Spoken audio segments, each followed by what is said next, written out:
Zach, so good to see you again. Welcome back to CNBC. Great to be here. So the new Formula One season is upon us. It looks like McLaren hit the ground running in Bahrain, but clearly still a lot of work to do. Any reflections on the first race? Yeah, it was a really strong first race. I feel like we kind of picked up where we left off last year in Abu Dhabi. That being said, I think the field is extremely close.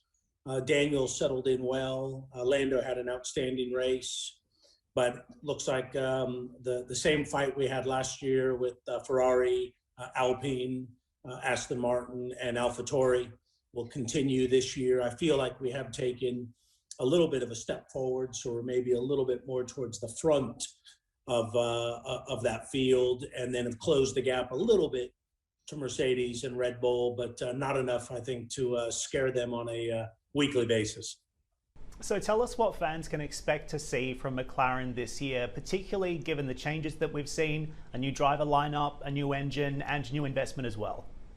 Yeah, I think, we're on our journey to get back to the front. We still have a ways to go, but we've been on this great journey from ninth, sixth to fourth, third in the championship. I don't think it's going to be 2-1 in the next 2 years. So I think it does get harder here on forward, but we've got two great drivers, a new power unit that we think is more competitive. And, the team's just got a really good rhythm about it right now. So I think this year will look a lot like last year, but be even closer. I'd like to think we should be able to get on the podium a few times. If Lady Luck falls our way, maybe we can get to the top step of the podium, but I still don't think we have the pure pace to yet win a race. But there's always weather or something crazy that happens, and we just need to be there to capitalize on it. But I think we're going to have a strong season. And that's despite the new power unit as well. This has been a big talking point across the F1 industry. Of course, McLaren was with Renault before. You decided to move to a Mercedes power unit. Are you encouraged with the driver feedback that you're getting from the unit so far and the performance data you've been looking at? Yeah, we definitely are. It's been the class of the field since the hybrid era. It's won every championship, so I think everyone would recognize it's the best overall package. All the engines are very close, so it's not a country mile better, but it is a more powerful, more reliable, better packaged engine, we believe, than others. So in Formula One, it's all about small incremental gains. And so we think we have made a gain in changing the Mercedes for this year.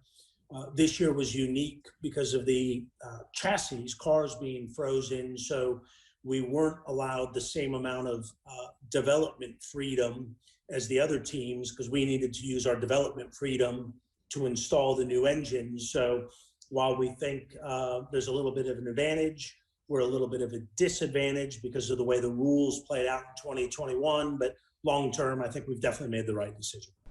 Okay, so a long-term investment there. I think there's a lot of expectations on McLaren right now as well, right? Because there is an assumption that this switch to Mercedes is automatically going to make McLaren better. So who do you aim to beat in the season ahead? Well, I think it is going to make us better, but that gap to the first two cars while it's coming down is still substantial. So, if I look at everyone, based on Bahrain, it certainly seems like Ferrari has made the biggest off-season gain, finishing sixth in the championship last year. They ran us hard this first race. But I think with Alpine and Aston Martin and AlphaTauri, much like last year, each one took a turn at being the third fastest team. So, each one has it in them. So now it's about executing and consistency. I think that was our strength last year, which is what got us third in the championship. And also, I believe we have the strongest driver lineup in Formula One, which definitely made a difference last year. Zach, I also wanted to ask you about the impact of COVID. This is something that we've all been living through for more than 12 months now. How has the pandemic impacted McLaren operationally and financially?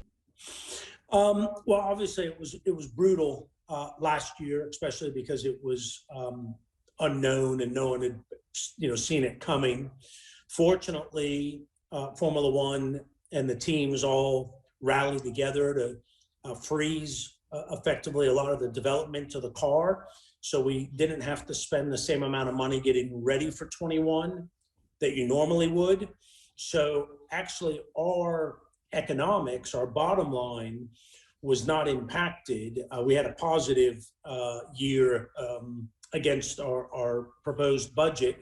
Our revenues were down, but our expenses were equally down. And then Formula One reset the budget cap to yet a lower level. So I actually think Formula One and McLaren are healthier long term because of the impact of COVID. So I think we will look back on COVID, and while obviously it's been devastating for the world on both a professional and personal level, from a pure business standpoint, I think Formula One's going to be healthier because of the way we tackled the pandemic. Of course, it's still here now, but it does seem like we see some light at the end of the tunnel.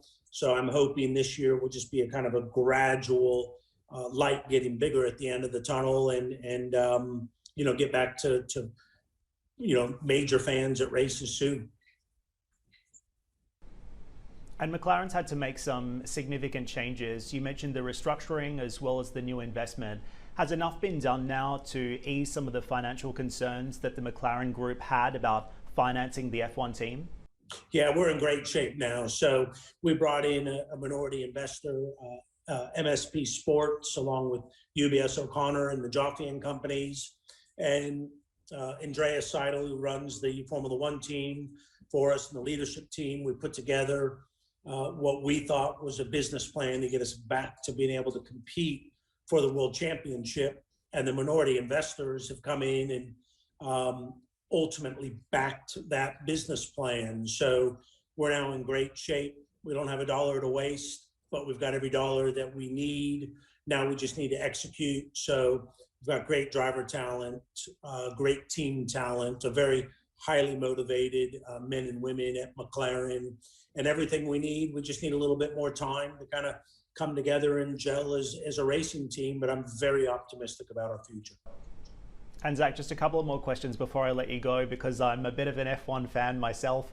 What's your own personal thoughts on having Aston Martin on the track? Do you think an old brand is going to attract a new legion of fans, perhaps? Yeah, I think anytime you can get another new big brand in the sport, I think that's great. They've got big personalities there, big aspirations. They brought in a four-time champion, Sebastian Vettel. So I think Aston Martin joining the sport is positive for all of us. We just hope to keep them behind us. You worried about fan retention?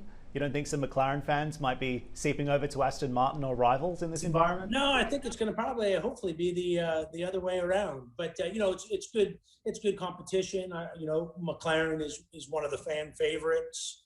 Our drivers are the fan favorites. We're very focused on our fan base and digital and social media. So we push very hard to keep our fans very engaged with the McLaren brand. But anytime you have competition, it's great because it forces you to continue to raise your game and not fall asleep because they're only right around the corner. And everyone's talking about the new signing as well. McLaren's just taken on a new young gun American. I think he's only 13 years old, a go-karting champion. I know you have a bit of a history of picking stars, but is he going to be a Formula One champion in the future, do you think? Well, we sure hope so. Ugo's a great talent. He's a European karting champion, comes from a very successful and great family. So I think it's important that young drivers have kind of a good environment around them, a good, healthy family who are very engaged and supportive. And so, it's clearly very early days. There's a 13, soon to be 14-year-old. But we like everything we see. We think he's very mature. He's very fast. And, hopefully just like Lando and Lewis, who, of course, McLaren found around that same age, hopefully Ugo stays focused, keeps winning races, matures. We can bring him a lot of support. And, not too long, maybe he'll be in one of our Formula One cars. That's certainly his goal and our goal. We'll be watching him closely. Zach, we'll leave it there. Great pleasure, as always, to talk with you. Looking forward to seeing you in Abu Dhabi soon. Great to speak.